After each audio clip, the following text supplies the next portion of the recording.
All right, so we are here in episode 3 of Unlayered. How's it going, Dave? What's up? What's new? All good. A bit ill this week. Caught the famous COVID. Oh no! Is it your first time with COVID? No, it is the second you time. Gotten it before? Yeah, it's the second time. But yeah, it's just when you've got a kid, then suddenly it becomes all a lot worse because you can't take them to nursery, so suddenly you're ill, looking after your ill child all day, and trying to do a podcast as well. But yeah. As we know, this podcast, it waits for no man. So, here I am. We did an interview last night, so getting through it. How are you doing, Sal? I'm doing well. Super busy these weeks, but, excited to kind of get into this episode and actually related to the topic today. So today is all about Saga and the phone, but just a bit of news in the Twitter sphere. We're hearing a ton of outrage about Ledger. So Ledger today announced a new feature where basically one can recover their seed phrase with a passport or other government issued ID. And the outrage is that the way this works, from what I understand, and it's very surface level, but from what I understand, Ledger is sharding your key and sending it over the cloud to some security providers, I guess, that manage all those pieces of the key. And then one could recover it by them combining that key through this new service they're offering that they're charging for. Pretty interesting news. I think a lot of the outrage just centers on this notion that people didn't sign up for this necessarily, this new ability to just overnight, over the air, do a firmware update, and now their device can theoretically communicate shards of their key over the internet. A lot of people are upset. Ledger, I'm not sure, is handling this tremendously well on the comm side. What are your initial thoughts on this, David? Yeah, I mean, as you say, the story's still quite new, but to me, the only way we're going to get mass adoption is to have some sort of key recovery system in place. I don't believe that we can scale to billions of people if they have to write down their 12 or 24 seed words and never lose it. Otherwise, you lose all your money. So there has to be some solutions put forward. So I'm all for sort of someone trying it. And it could be a reaction, as we've seen, for example, on Solana with royalty enforcement. Initially, people weren't really happy with it, and maybe it's a bit centralizing, but eventually that social consensus says, okay, fine, this is something we can accept. So I'm all for them trying it, but perhaps the issue is that people haven't been asked necessarily and didn't necessarily sign up for this. What are your views, Sal? Right. There are a couple of interesting things with respect to Ledger is that they have this history of one leaking. I think, it leaked their entire database basically of email addresses and I think physical addresses too of people who bought a Ledger. Just terrible. Just probably the worst thing you could possibly leak is the physical location of the device itself, theoretically. So kind of a checkered past there. The other piece to this is that of the big hardware wallet providers, Trezor is their biggest competitor. Trezor is built on open source software, but Ledger is notoriously closed source. So that's strike two, right? The leak was strike one. Just the fact overall, since their history, they've always been doing closed source approach to security.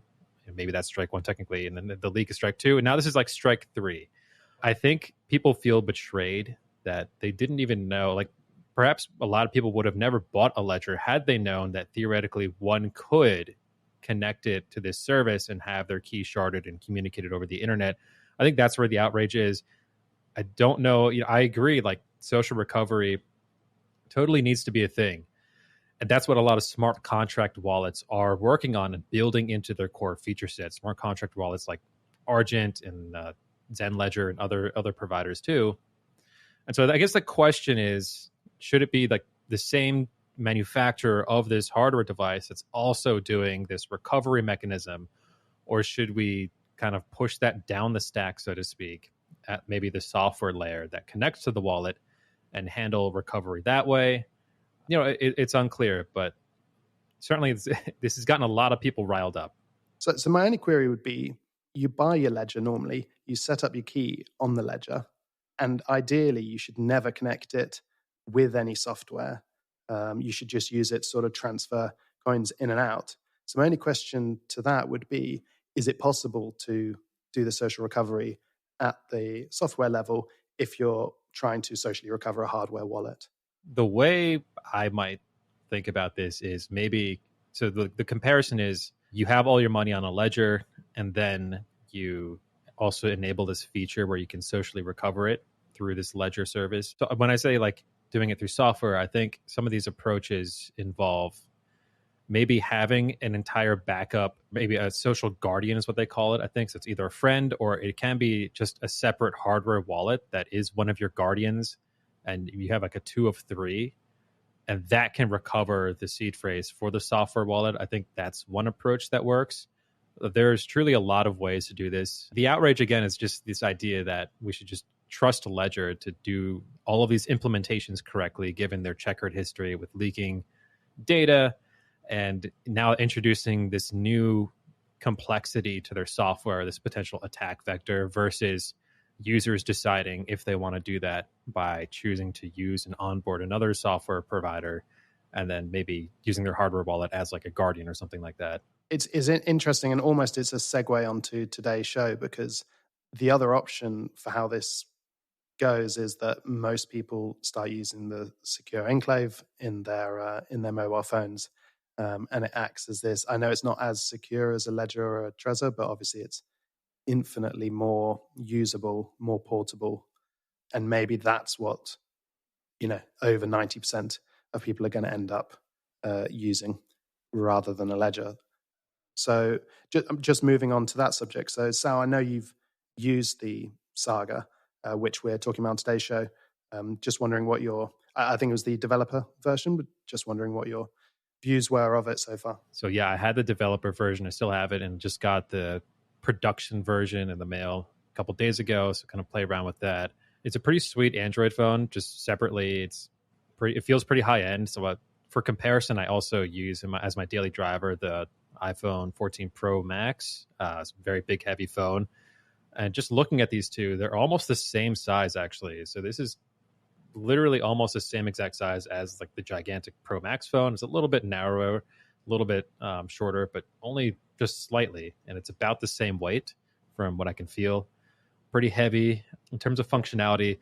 I think there's limited dApps available in the Dapp store today, but that's kind of what I'm most excited about. Yeah, I completely agree. And I think the biggest companies in the world, they do take risks, and they have come out with products which, people maybe didn't even realize they needed, or just something new. And so I really sort of appreciate the ambition of the Solana team by releasing this phone. I think yesterday there was a tweet going around which mirrored a lot of your comments about it's good, but there were some issues. And this tweet was getting a lot of traffic. And basically in the comment section, it was just piled in with sort of ETH fans just hating on it and saying, oh, it's a scam. I don't know. Yeah. To me, there's an element of the crypto space. I think it started out very bright-eyed and optimistic, and everyone pulling together against, the dark forces of the banks and, and inflation and things like that. And now it feels extremely, extremely tribal. And something which would be a net positive for the whole crypto space if a crypto phone or crypto software or hardware can sort of reach a wider market. That has to be good for crypto, has to be good. And yet it receives a huge amount of hate and distrust from large segments of the crypto community. So Yeah. It just feels like anytime any ecosystem announces something, it's zero sum in the sense that, maybe ETH people are hating on Saga releasing a phone, or maybe they're celebrating Solana going down. And it goes the other way too. When ETH had its issue, I don't even know what to call it. I mean, no one wants to admit it was an outage. It was just something that happened that wasn't ideal last week, when it was kind of unusable for those 2 days. And then people in Solana were celebrating that, which is kind of the wrong mindset too, I think, because crypto is still really small. Rising tide lifts all boats kind of thing. The phone helps Ethereum to the extent that software is built using the Solana Mobile Stack and the wallet adapter, which again we get into during this interview. So I don't know. It just seems silly to just root for it to fail. Yeah, completely agreed. I think if we can send any message out, I know that we are a podcast which is focusing on sort of non-EVM chains, but I do truly believe that everyone in the crypto community is, as I say, it's so small that everyone does sort of need to pull together and support other victories, because I always come back to this stat. I think it's less than 10 million people have ever interacted with a smart contract on chain, and that's 10 million people out of 8 billion. So we're not even at the starting line. I think it's way too early and way too short-sighted for communities to hate on each other. So hopefully that can be a message to kick off this podcast. We're not at the starting line, and like the way to get from that 10 million to 8 billion is 1000% going to be through a mobile phone. There is absolutely zero doubt about that whatsoever. Just look at the metrics on mobile adoption versus desktop adoption globally. The idea of owning a laptop computer is very much not a thing in almost every country, except for like first world countries and wealthy countries. So we clearly are skating towards this world where the future of crypto is going to be on mobile for sure. The only question is, how do we get there? Apple is dragging their feet on allowing crypto to leverage its secure enclave and allowing crypto applications to avoid this 30% tax in the App Store. Yeah, Solana Mobile is on an Android phone. Most of the world uses Android. 2/3 of the world is on Android, not iOS. A lot of things are lining up for potential tailwinds here. But again, it'll come down to execution and adding value to a lot of people's lives. So today's interview is with Steven Laver. Steven is currently the lead software engineer for mobile on the Saga team at Solana Labs. And he previously had stints at Apple, Google, Fitbit, and Qualcomm. So obviously a very impressive engineering pedigree. And throughout this discussion, we just try to learn about the vision for Saga, what the process was to make this phone a reality, and what the advantages are of this phone compared to what's available on the market. So a super cool discussion, and learned a ton about potentially what the future of crypto mobile experiences will be.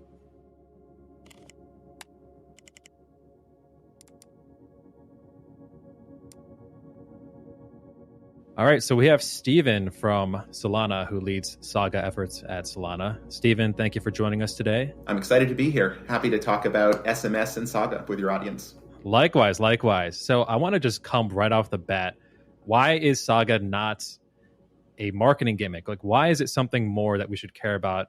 What is so unique about Saga compared to past efforts at bringing crypto to mobile? So let me start off with just the fact that crypto is eventually going to be a first-class citizen on mobile platforms. Our phones have won everywhere else. I don't know about you, but I don't decide to use the internet and sit down on my desktop for the most part. I say I want to do something, whether that be social, whether that be news, stocks, anything. I pull out my phone.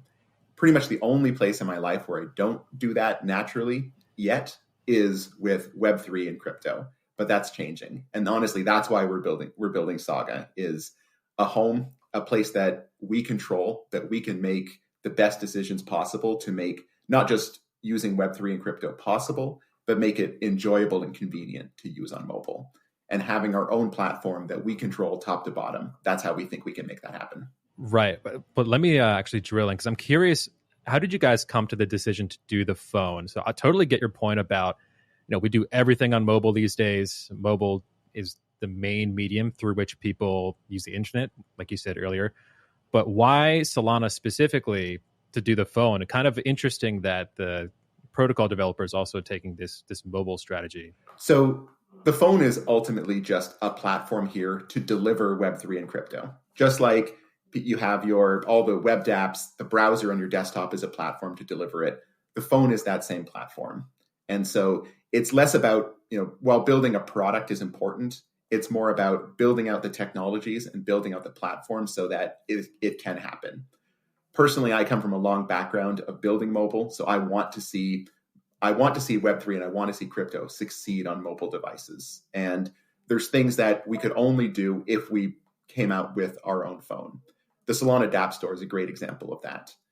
For even though you can sideload applications on most every Android phone, the reality is that users, for the most part, use the application stores that ship on their devices, primarily the Google Play Store. The policies in the Google Play Store, while doing a great job of bringing general content to mobile users, has some policies in place that make it difficult or impossible to bring the Web3 business models to mobile devices. And so having our own phone means we can have technologies like the Solana Dapp Store that are in the box and ready to use for customers. Okay, so you brought up some awesome points and facets about building mobile applications. You brought up sideloading, other things. Maybe it'll be helpful for our listeners to kind of set the groundwork first. How did we get to this point where it's impossible to use crypto applications on something like an iPhone, and it's very hard to have full functionality in the App Store? Maybe even kind of commentary and just this general trend we're seeing, at least on the App Store side, where Apple takes that 30% tax, and there's this lawsuit with Epic Games. Maybe it would be helpful from your perspective, like how did we get here? Like why is it so hard to use crypto on current mobile phones today, and why is Saga the solution? In terms of using crypto on mobile devices today, primarily in both ecosystem, whether it be the Apple ecosystem or the Google's Android ecosystem, really both of those companies are acting to a certain extent as a gatekeeper. They're deciding the terms by which applications can be delivered to customers, and the terms, really the business models that those applications within their application stores need to live by. There's a few big ones in there that impact Web3. One of the big ones is, like you mentioned, the revenue share aspect. Right away, if you sell a digital good through the Apple App Store, the Google Play Store, you are required to use their payment systems. You are required to pay a percentage of the sale price of that digital good back to the platform owner, Google or Apple in this case. And given that users, the applications, the assets that are being sold are owned by the users, right? It's not like Magic Eden, for example, is selling an NFT to users. They're facilitating the sale of NFTs, and so they don't actually own the good. They're not in a position to pay a 30% tax on behalf of their users, for example. And so, really, that's the motivation for the Solana Dapp Store, is an application store with policies that support all the things we want to do in the Web3 ecosystem, supporting the sales of NFTs, supporting DeFi, supporting alternate payment systems. We want applications that we distribute through the Solana Dapp Store to have their own financial relationships with their customers without Solana Mobile getting involved. It's interesting what you just said, and I'd just like to double click on it. But I mean, prior to blockchain, obviously you couldn't really own digital assets, and so this was never really an issue. You had gaming companies who just create digital assets out of thin air, effectively sell them to their users, and then it doesn't seem so crazy that Apple and Google charge this sort of 20-30% fee for distribution, effectively. But it's almost like we've entered this new paradigm where there is ownership of these digital assets. The companies which are selling them or acting as the intermediary didn't issue them themselves for nothing. And so, it's almost like we need to enforce a rule change in their policies. So it seems to me that that's the direction that you guys are going in, trying to enforce that sort of change that's required. It seems to me like there's this weird kind of market dynamic where the gatekeepers, so you say, like the App Store developers, Google and Apple, have this monopolistic or duopolistic control over the market. But it does kind of remind me of back in the day when the iPod Touch first came out, the iPhone came out, there were other third-party app stores that were somewhat available to users who jailbroke their phones. While it was interesting and you could theoretically download any application as an end user, it also brought a lot of risk where a lot of hacks were exposed through jailbroken phones. And in some ways, it seems like kind of analogous to that move away from LimeWire for pirated music.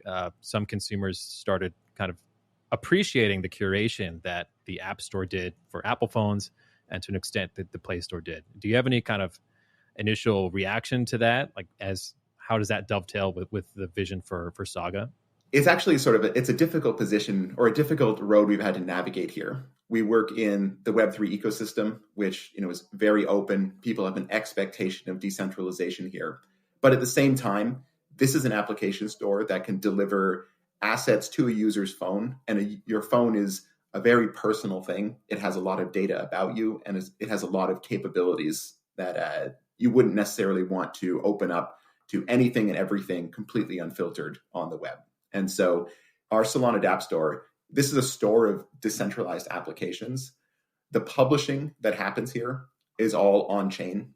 Anyone can go and publish an application using the publishing metadata format that we've described. But we are curating the catalog. We are reviewing submissions.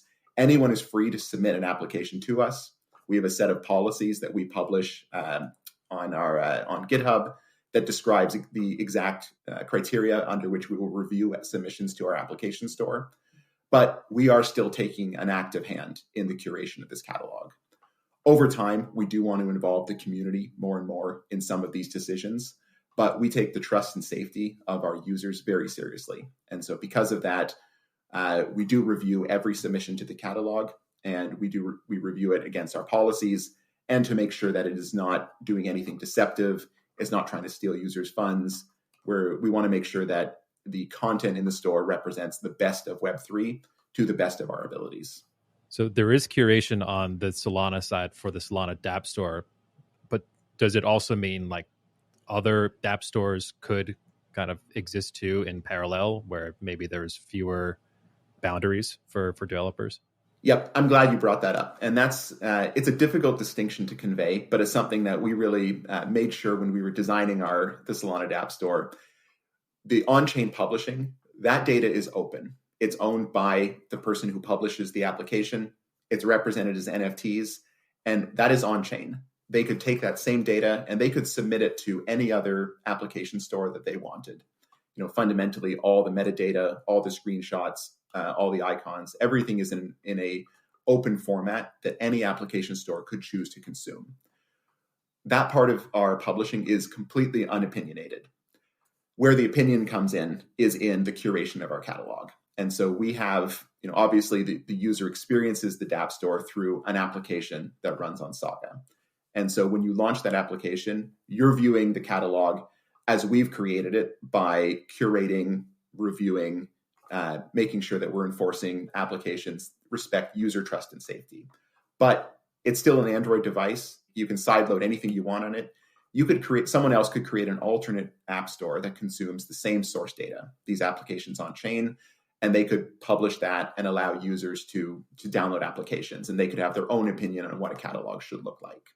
For the listeners, rather, can you define what you mean by sideloading and what the difference between that and like a regular application would be on your phone?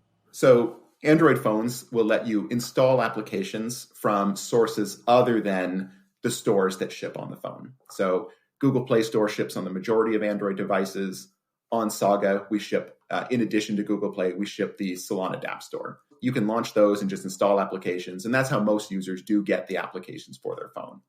But you can also distribute packages on the internet. You can hook it up through USB to your phone. You can download a file, and you can actually install that application that comes from some other source other than those application stores. So users have always been free to do this on the majority of Android devices, and we've taken none of that away from users with Saga. So we have an opinion. We think that our Solana Dapp store is a great home for Web3, but if anyone wants to use a different source, the phone is open and perfectly capable of doing that as well. Are these effectively executable XNFTs, such as we're hearing from the Backpack team? Is it the same idea, whether it's an NFT, but it's actually an executable one? It's effectively a tokenized link to an application. Is that roughly how it works? So in this case, we're using the on-chain metadata to describe a traditional Android application. So the applications that are distributed in the Solana Dapp store at the moment they're called APKs on Android, application packages. Those are built with traditional Android development tools. They're packaged up, they're signed by the developer, and then they're hosted on on-chain. An NFT describes where the application store can go and find the APK, how it can download it, and describes all the other details about it. But it still is just a standard Android application. I'm excited about XNFTs. It's certainly an area we're going to be looking at combining into the Dapp store in the future. But right now, the contents of the Dapp store are very traditional Android applications. It's kind of this interesting bridge between everything that mobile does great and the Web3 world, right? Brought together through a traditional Android application package. Would you suggest then that these traditional Android applications will be more familiar to traditional Web 2 users, for example, whereas maybe NFTs would be a lighter application. Is that a fair appraisal? Yep, I think that's a pretty good assessment.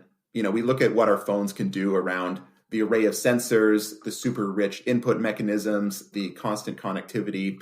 To take advantage of all of those capabilities, you have to build a native application for the devices. You think of using, for example, a web application through, say, mobile Chrome on your phone. It works pretty well, but when you compare that to the experience of using, say, an application like Instagram, for example, night and day difference in terms of the amount of interactivity, the quality of that experience, the smoothness, the ability to animate and to just be a very immersive experience. And that is the main reason that we built this Dapp Stores. We want to deliver that quality of experience to Web3 on mobile devices. And right now, the best channel for that is native applications. The web platform and XNFTs are constantly developing. We want to land those great experiences on this device as well.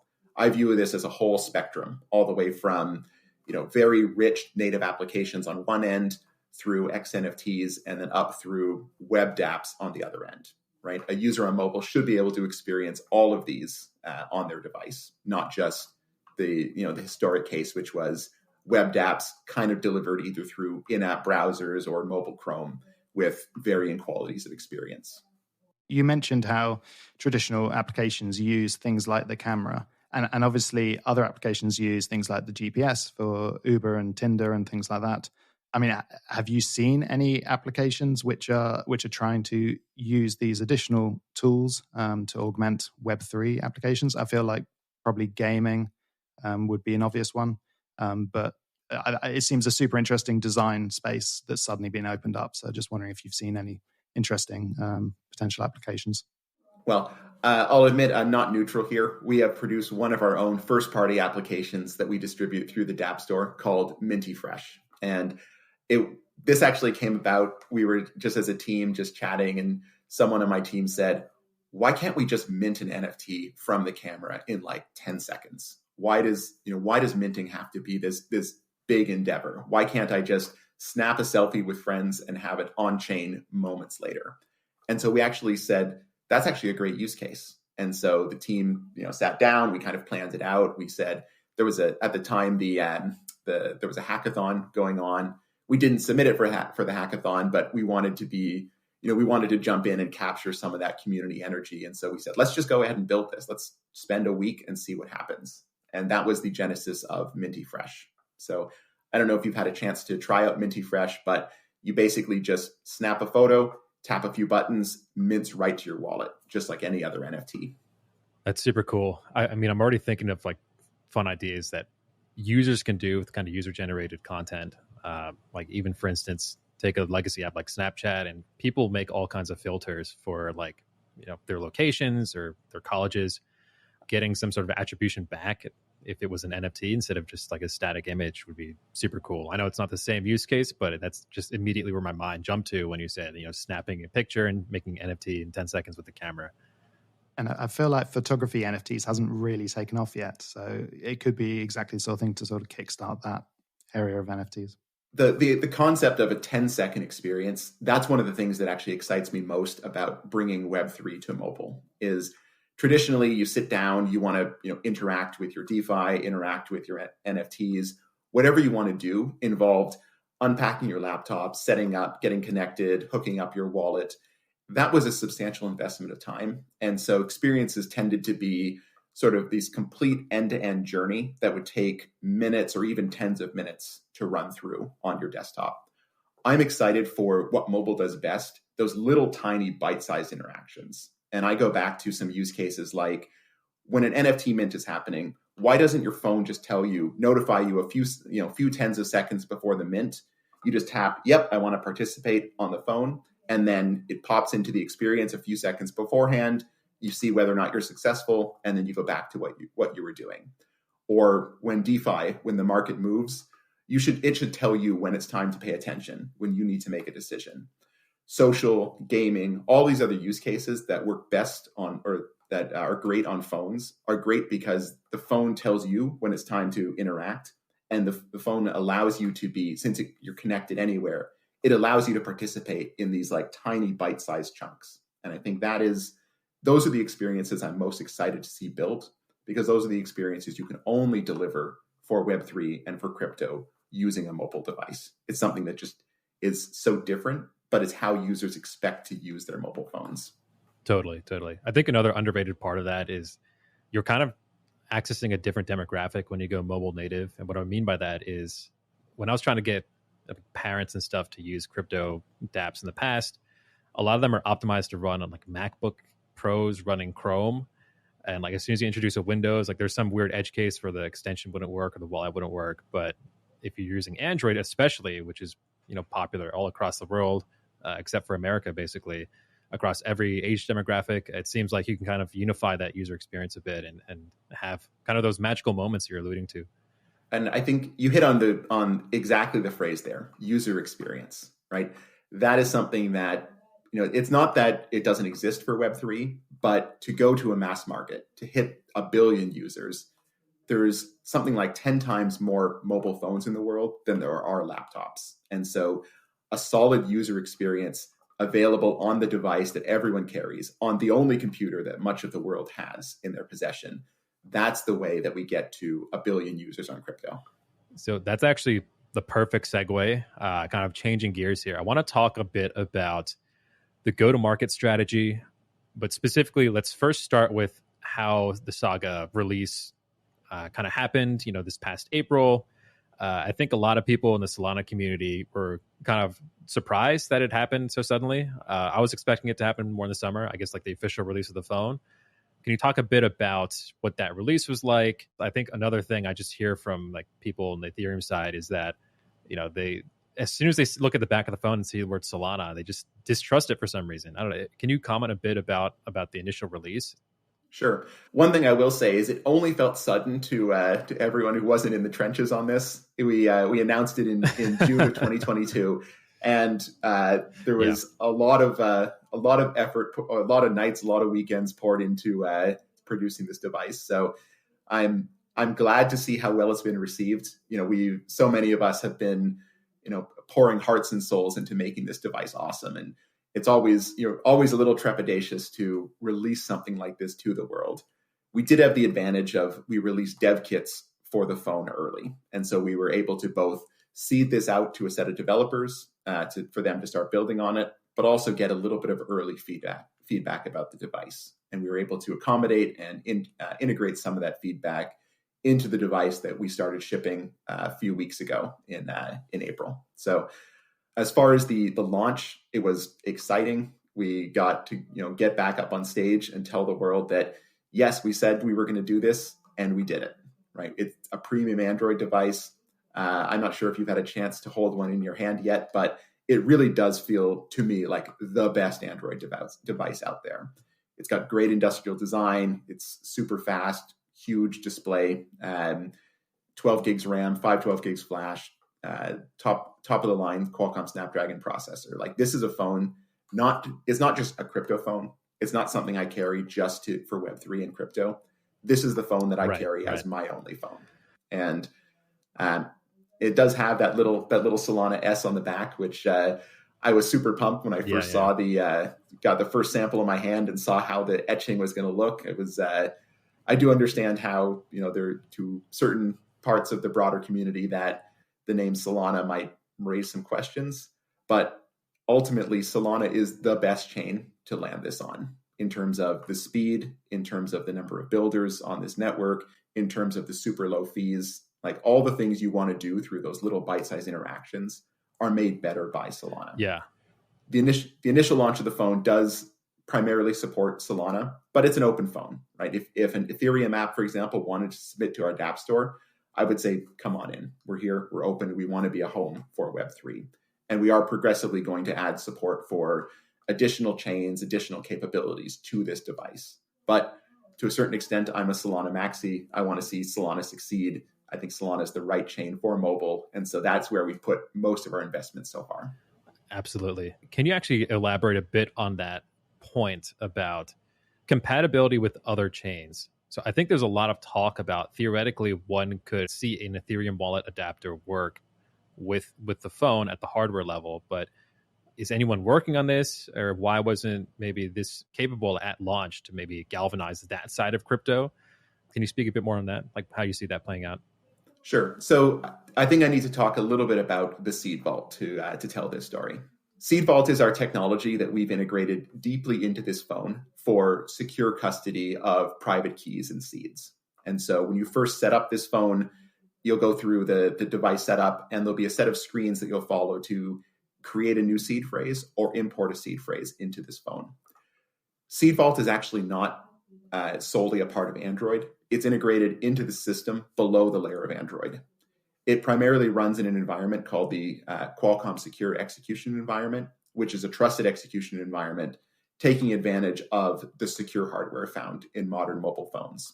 So it uses a secure element to help with encrypting all your secrets when they're at rest.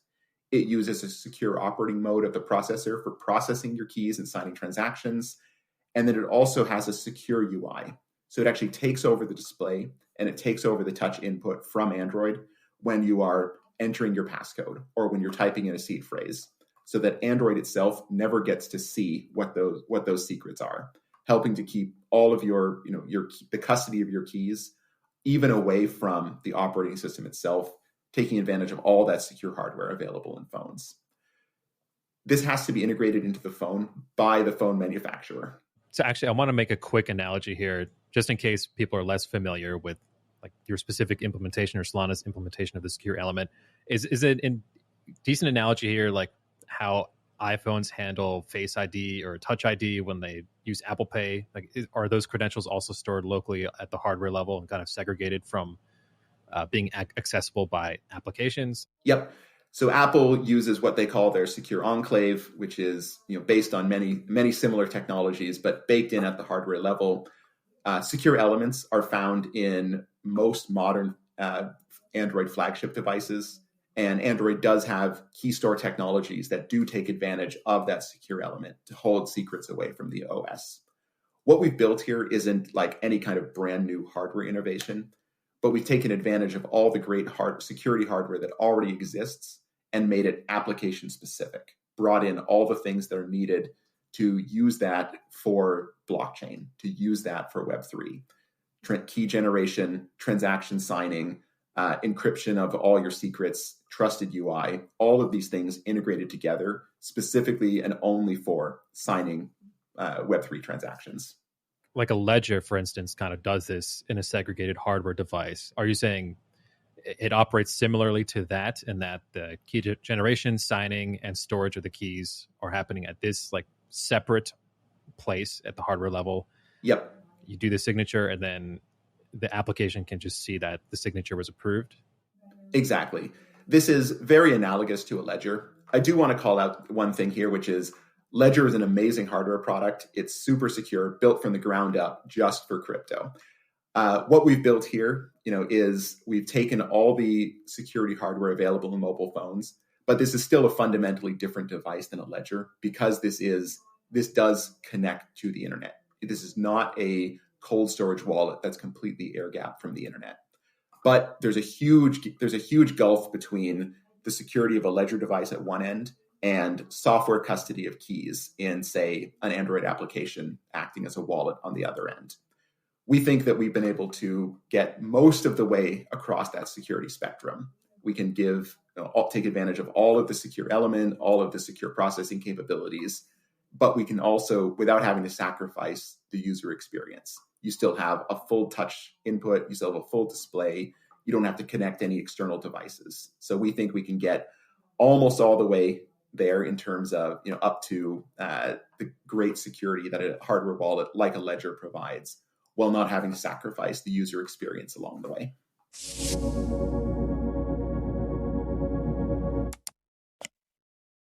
For the end user, maybe this person stores a lot of their crypto in a cold wallet like a Ledger or a Trezor. In terms of the user experience, should people be storing a lot of their funds on theoretically if this phone was working perfectly, like on the phone itself, because it's in the secure enclave? Or is this now kind of like a middle layer between a hot wallet on a Chrome extension like MetaMask and a cold wallet? Like, how should they think about this in this suite of types of wallets out there? So every user does have their own level of security and trust. What I'll say there is that since this is connected to the internet, this isn't a true cold storage wallet, and so users who want to store millions of dollars of funds, for example, I would personally still recommend to them that they use a dedicated hardware device that they may not carry with them every day, and that certainly isn't connected to the internet. But at the same time, anywhere where you would normally use a hot wallet, this would be a great thing to swap in, and this, in this case, being Seed Vault on Saga. And you immediately get substantially more security. You get to take advantage of all this hardware security capabilities of the phone. For me, I would feel comfortable carrying far more assets in the Seed Vault on my Saga than I would in a software-only hot wallet. I would still have a ledger or some other similar device on the side that I would use for long-term cold storage of my assets. I want to support responsible custody practices of assets. But we did build this with high security in mind. The implementation has been audited, and it's been designed from the ground up to be a secure place to store your assets.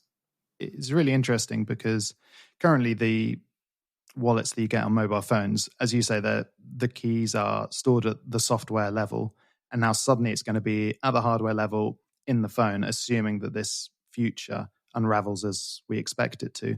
So I'm just sort of wondering what that future landscape will look like for wallets, because if you've got your Phantom and it's on your Saga, really you're the ones, or the Saga is the thing holding that private key, and suddenly the wallet over the top is just a sort of UI interface, really, and security suddenly isn't the important part of a wallet. So that's my first sort of realization. And then the other point is, would Saga itself start to generate its own wallet, a built-in wallet, for example, that you could just set up and then suddenly enter the wallet game, if you like?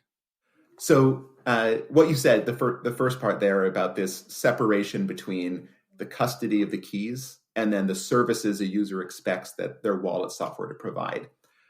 I think I had the same journey that many other software developers do into blockchain, which is you start and you say, hey, cool, there's these private keys, there's all these algorithms that you use to derive them. That must be where all the cool things are happening, right? As I've gone down this journey of building Saga and working with partners, including wallets, I've come to realize that wallets are an enabling layer that allow the interesting things to happen. But the custody of keys is very important. It's very necessary.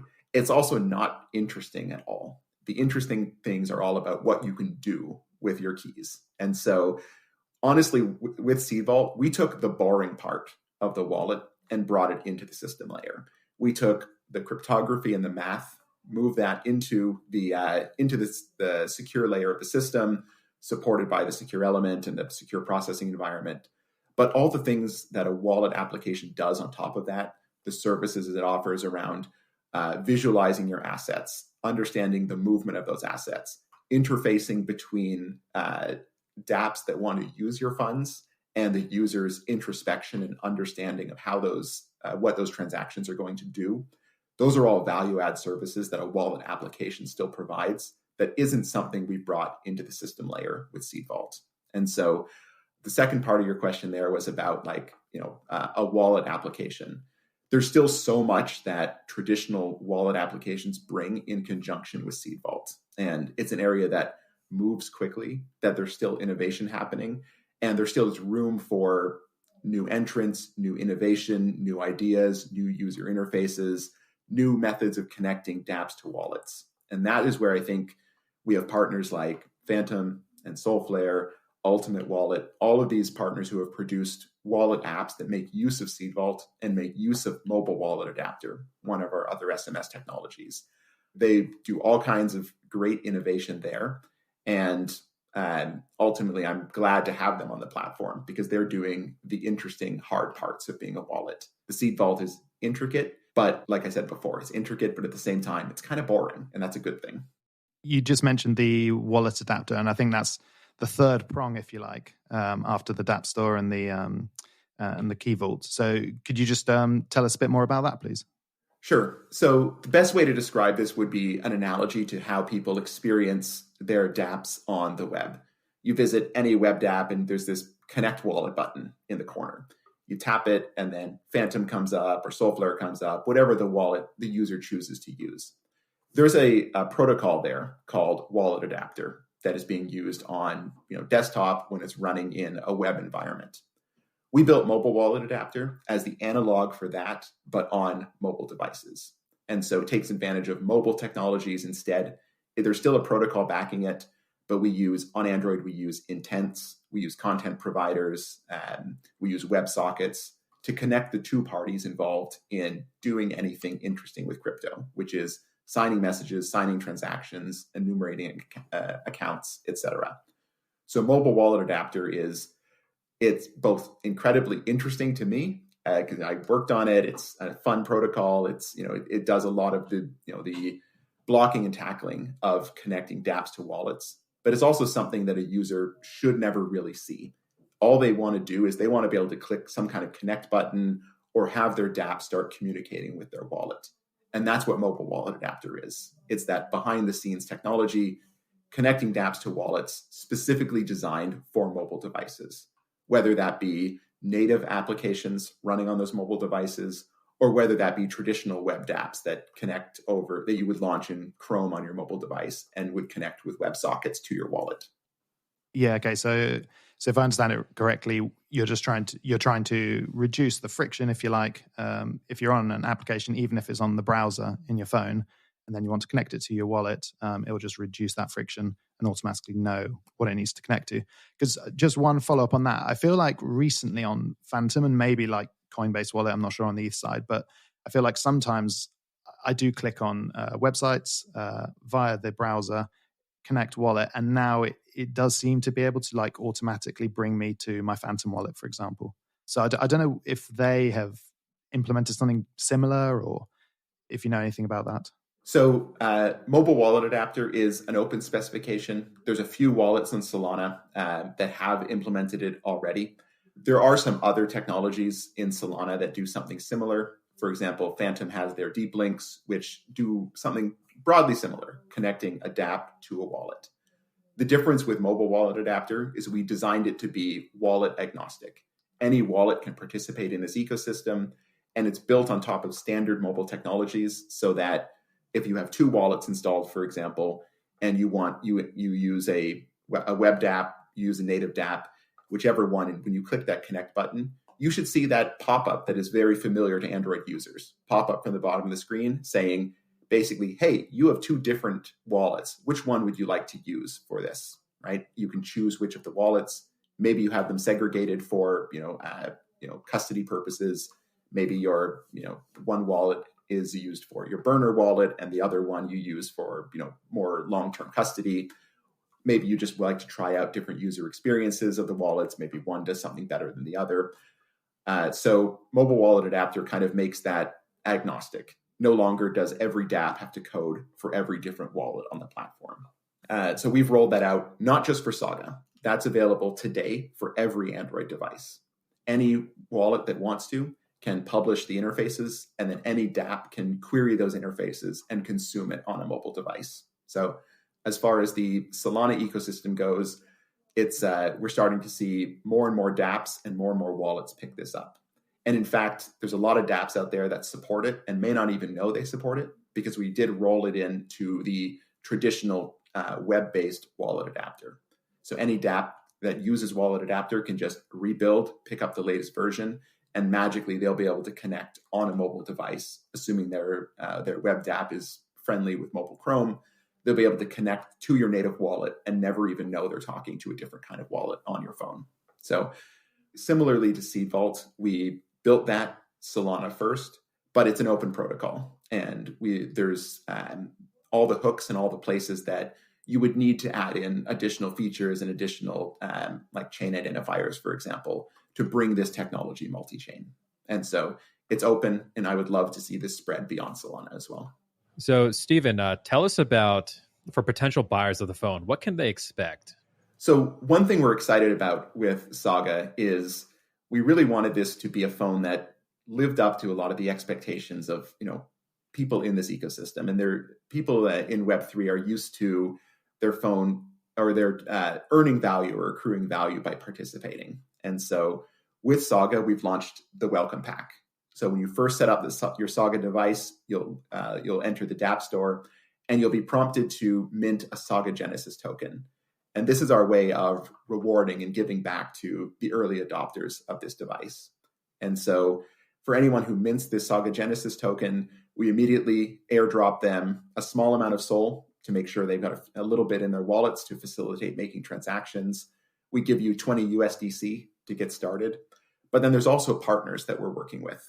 For example, Magic Eden, there's a reward box for users of Saga who you launch Magic Eden, they'll automatically put a reward box into your Magic Eden account.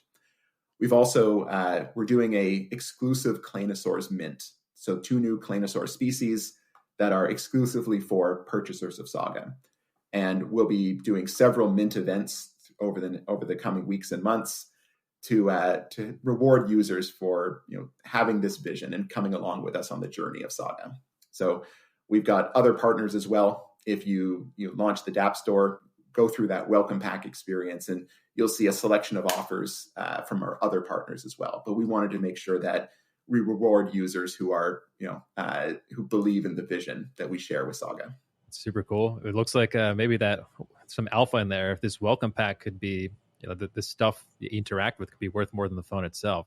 In terms of, because you said it's an open protocol, whose door do I have to kick down to get like ETH supported wallets on this? Is it like the developer of MetaMask consensus? Is it higher up the stack, lower down the stack? How would you think about that?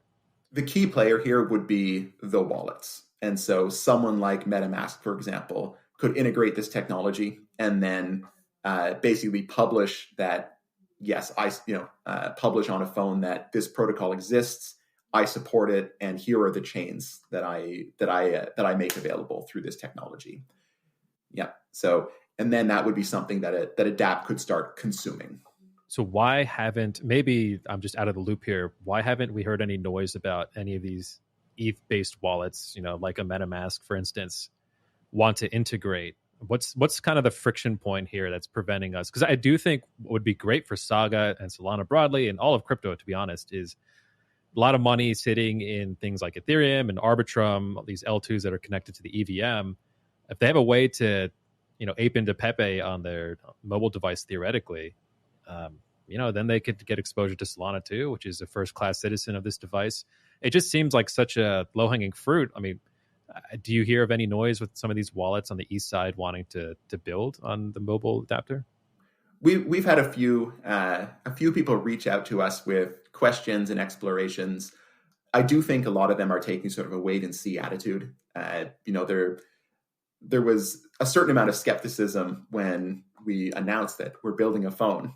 People were like, why? And then we tell them why, and they say, okay, interesting, but I'll believe it when I see it. And so now it's out there. It's since we've released the phone, more and more people have been picking it up. And as they start to experience it, I do believe that we're going to see a more openness to exploring some of the technologies we built for this outside of just the core Solana ecosystem. I think people wanted to see it was real, and I respect that. It did seem a little. I was working for a very traditional mobile devices company before I joined Solana Labs, and when I first got the call, I was like, "This seems crazy." And then I thought about it for a little bit, and I said, "This seems crazy," but at the same time, how can I not possibly not want to be a part of this? And so I was. It took me about a day to decide that this is something I wanted to do and I wanted to jump in both feet into. And I hope that as people experience what we built with Saga, they go through that same sort of transition. Yeah, it's an interesting point because at one point in my life, I had to make that jump into working in a crypto full time. And it just felt to me like, working in computers in the 70s or working in the internet in the 90s. Like, you just felt some energy there that you wanted. You knew you were early, there's no doubt, but you also felt like there was this really crazy future that you just wanted to hop in on at the right time. Just look around this space and you see so many smart people doing so many cool things. Yes. You think, how can something amazing not come from this many crazy smart people contributing? One kind of broader topic here is with this phone, right? It's $1,000. It's a very premium device. It's being launched. Certainly, like, Solana's based in the US, and the US is a big market for crypto. How do you guys define success? What does success look like? Because it's obviously it's a niche market, expensive phone, smaller market in the US. Is this kind of just like a pilot for something to come? I mean, how do you guys define success? Is it just getting more people interested to develop on it, even outside of Solana? Is it kind of nudging someone like Apple even to maybe think about crypto more proactively? Like, how do you define it? I look at, like, there's like the long-term success vector here, which is when there's nothing at all special about this device, when the capabilities of this device are just on every phone because it's just taken for granted. That's that is my long-term success, right? In terms of the actual Saga product, it is very much our testing the waters here, right? It is a little bit of a gamble. We want to find out what exactly people want. And we decided that the only way we could do it would be to jump in and actually build something here. And that's actually why we went with a premium device, right? A premium device. We wanted to show off the best of what crypto and Web3 can be on mobile. And to do that, we needed a great partner. We have a partner in Awesome Products who is developing the phone itself, long experience in building really premium smartphone devices. And so the steel and ceramic casing of this, the weight and feel of it in your hand. Like, this is, when people hear $1,000, they say, but that's how much a flagship phone costs. And then you hold it in your hand and you realize this is a flagship phone. So it's certainly, we're certainly targeting more than the US with this phone. It's available in 33 markets around the world, but they are markets that typically you would launch premium or flagship devices into. So EU, US, Canada, UK, Switzerland, Australia, New Zealand. So certainly market, it's not hitting all of the big smartphone markets around the world. There's a few big ones where crypto is popular that we would love to be able to launch a phone in, for example, India. But with this device is not the right price point for that market. This is our flag in the ground. We want to say, build it, show people what it can be, and then we need to listen. We need to hear how the users of Saga and the users of SMS in general, our sort of umbrella of technologies that are built into Saga, but available to greater or lesser extents on other Android devices as well. We want to see how those are received, and we want to see where people take mobile development. And that will inform any future product decisions we make for Solana Mobile. It's 100%. This is a premium product. That's all I hear from people who have received it. But I think for some people, it's still a big leap, if you like, to move away from an Apple, to move away from a Google, whatever they have, to go to that premium product. And so a lot of people are saying, I'd rather use it as this second phone, really. But then $1,000 for a second phone during a bear market is a bit steep for some people. So I think I've heard Toli mention in an interview recently that Awesome's next, or are doing a phone soon for about $300. So I was just wondering, is that maybe the potential next step for going for a much more budget-friendly phone, which could see far greater adoption? So I can't comment on future product plans there, but we are exploring options that do include a cheaper version of like a Web3 phone. Don't even know what we would call it, whether it would be Saga, whether it would be something else. But we are exploring that amongst, as we listen and as we see how people are using Saga. So nothing new to announce right now on our product roadmap, but we, now that Saga's out, we are talking internally, talking to partners and talking to the community to figure out what comes next. Can't blame a man for trying to get that alpha. Something else I saw around the launch was some people were critical because they seemed to have this misconception that Solana were the hardware producers and saying that hardware is very difficult and you need these enormous budgets. But just to confirm once again, so this is Awesome is the OSOM is the company which is behind this product. Yeah, it'd just be interesting to understand a little bit more about them, which phones they've worked on previously, or any more about their background, really. So the team at Awesome has been, collectively amongst them, they have, many, many, many years of mobile phone development experience on the hardware side and on the software side. Many of the individuals at Awesome previously were working at Essential. If you remember Essential, they had worked on the Essential phone, which was kind of a pure Android flagship device. And so the CEO, Jason, also was previously worked at Apple. He was the architect of the iPad, and so brings a lot of that really premium hardware development experience to Saga. And so this is the first product produced by Awesome, but they have a long background in building these premium mobile devices. Yeah, Essential, that was the phone. That was Andy Rubin's phone, right? Back in the day, it was supposed to be like that super, super premium. It never quite got off the ground, but it was pretty cool to see that. Big risk for sure. Absolutely some challenges there. But we're excited to have the experience that Awesome brings. It's building a phone is no small feat. Just so many things go into producing it. Just the list of certifications you need to acquire to be able to sell in all these different markets around the world. The amount of software certification you have to get, the number of carrier certifications you need to get to support selling and using this phone on mobile carriers worldwide is staggering. And on top of that, you actually have to build a hardware device. You have to work with contract manufacturers and factories. You need to manage the logistics and operations. And then you actually need to write all the software and make it an actual phone beyond just, a beautiful physical artifact you hold in your hand. So great partner, and excited to be working with them on this. So Awesome is the manufacturing partner. That you had a team on the Solana side that was working on this. I mean, what was your guys' role specifically, and how on earth did you guys manage to push out this product so quickly? It seems, just announced this past summer, and less than a year later, we're holding it in our hands. So Awesome was actually working on a phone before. It was called the OV1. And when we partnered with Awesome, we kind of aligned on what we wanted to go into this device. So they were building a privacy-focused phone that if you looked at the prototypes of that next to a Saga, you'd be hard-pressed to tell the difference between the two for very good reason.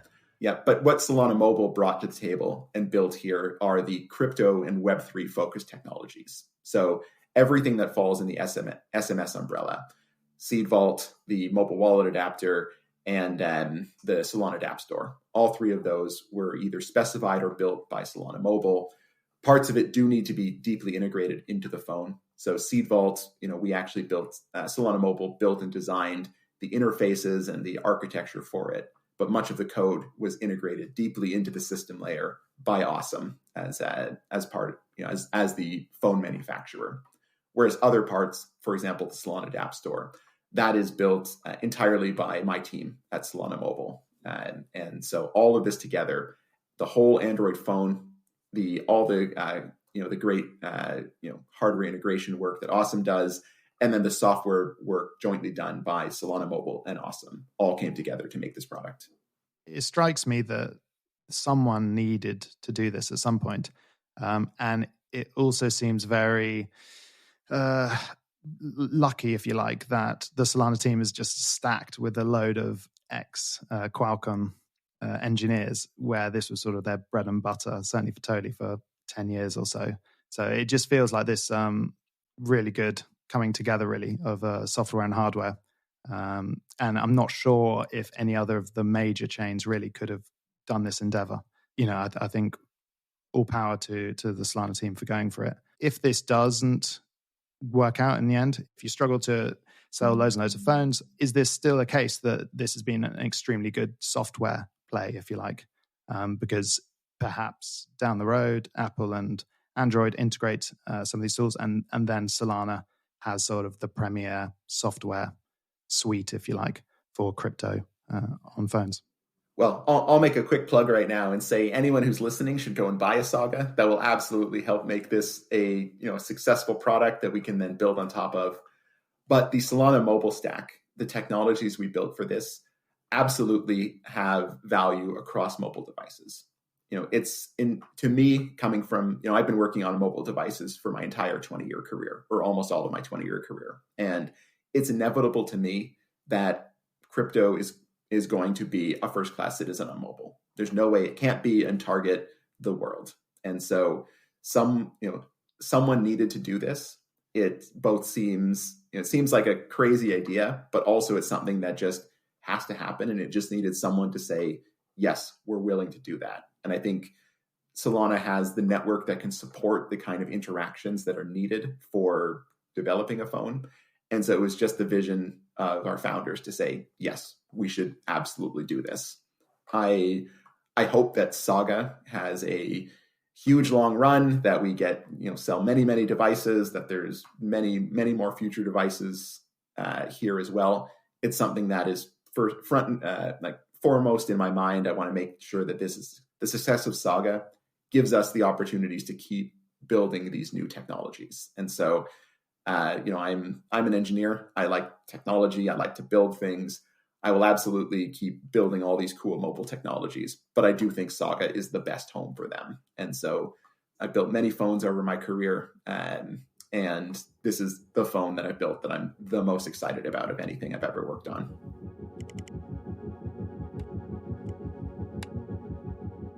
So, Steven, before we wrap up, I'd love to just hear some closing thoughts. How do you envision this future of mobile crypto experiences? Do you think the next bull market will be kind of doing transactions from a mobile device, or maybe is that a bit farther away? What do you think?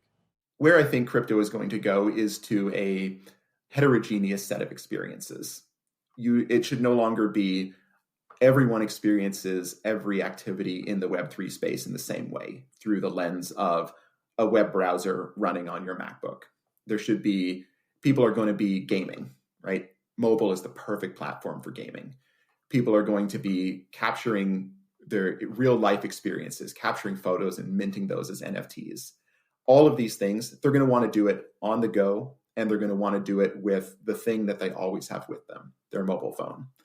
The desktop crypto experience is never going to go away, but it's going to be augmented by mobile devices. And my vision here is, honestly, the mobile should be taken for granted. Just like you take your mobile for granted everywhere else, I want to get crypto and Web3 on mobile to that point where you take the platform for granted and just have an expectation that you get those same great mobile experiences that you do for the rest of your life. Social, gaming, browsing, entertainment, all of that should be brought to you on the best platform for it, which is the mobile device you already have with you. So Saga, I think, is this is our flag in the ground. This is us saying, let us show you how good this can be. And so that's what I'm most excited about.